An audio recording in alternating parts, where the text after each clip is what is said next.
So yun na, welcome na to my YouTube channel. And then, welcome to Sian and Cyrene Vlogs.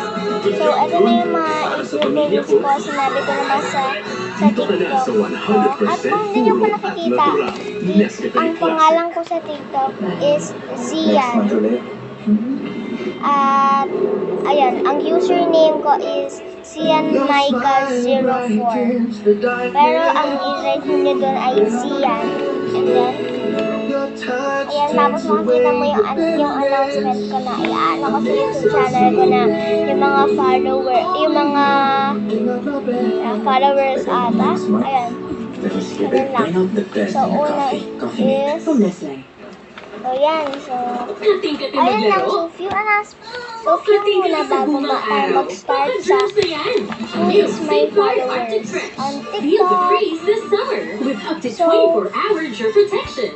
bale, bibilangin ko muna kung ilan. Every moment is full and exciting when shared with you. San Marino corn tuna. Lots of healthy tuna goodness without the messy oil. There's more to love with San Marino. Bali 12 na followers. And then next tayo is sa TikTok lang, followers lang. Ang next part mamaya is ang like. So, mamaya sasabihin ko sa inyo sa announcement ko. Mamaya mag-aano din tayo ng likes. Basta 12 sa followers at 12 sa likes. Basta iba yung mga likes mamaya basta makikita din niya sa YouTube channel ko. Nasa ako. So, try na natin. So, let's start. Okay, so, hindi tayo pili na. Hindi tayo makapili kasi ang hirap eh. Try na natin. So, teka lang. Ilang ako. Good hair day Tapos or na. bad hair day? Start na Walang tayo. bang shampoo lang? So, Shampoo bali can 12 strip lang. off hair nutrients. Use Cream Silk every day with 100% more nourishing power. Have a good hair day every day.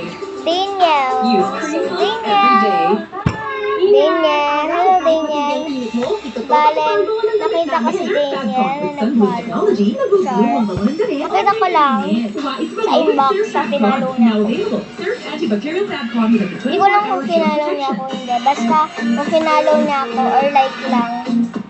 Kung follow, okay, it's good. Okay. At next is si Chila Claro. Chila Claro. Yan, thank you very much for following me. At bale, pinalo ko din siya dahil ang galing niya mag-TikTok. Magaling siya kasi mag-TikTok eh. Mas madami pa yung likes niya sa followers kaysa sa akin. Yan, try na natin. Next is si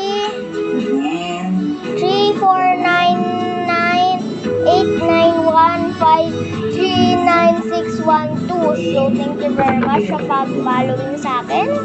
Iba na yung pangalan sa star. Ayun, next is si ang gagawin naman natin ngayon ay ang ating topping. So, kailangan natin ng si Angelo, thank you very much for following me. grated cheese At next is and si white sugar. Cherry. Pagkakaluin Si din po natin Cherry. to. Kailangan ng butter. Si Cherry, thank you very much for following me. Or kung At ano si yung mas Maymay. So, simple lang. Maymay, thank you very much for following me on TikTok. At next up is si John, thank you very much for following my TikTok account. And then, Ellie. Sa 170 degrees for 20 minutes. L-I. I-build na natin siya after 45 minutes of Okay, hindi. Ellie. Thank you very much for following my TikTok account.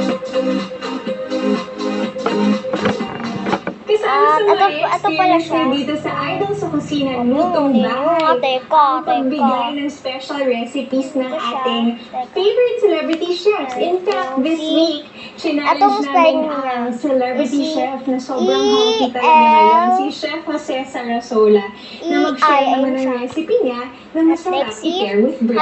#Ate Z. I mean Z or Z. basta. Thank you very much for following my TikTok account. Up next, 3 more. Si MG. So thank you. MJ, yeah, MJ. MJ, thank you very much for following my TikTok account. And next up is Marifer. So thank you very much for following me, my TikTok account. Marifer, thank you very much. And the next up is, ang last na to si Jen. So thank you very much for following me, Jen. At ayan lang ata. So ayun lang mga followers natin. Talagang at sa dapat, alam mo ba kung bakit ako nag-save ng video? Kasi dyan ako mag-rate mamaya ng likes ko. So maybe we will be back at 9:21.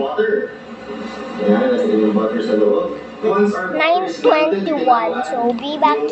So i-check niyo yung ano ko ng 9:21. Joke lang.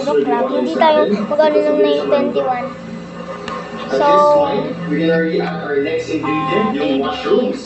we will do it later. Mamaya, may papakita ko sa inyo. Ayan.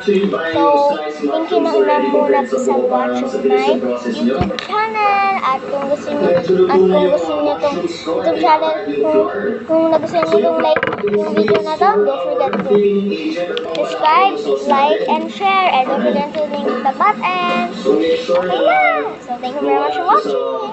At see you later. So usually it's just for thickening agent.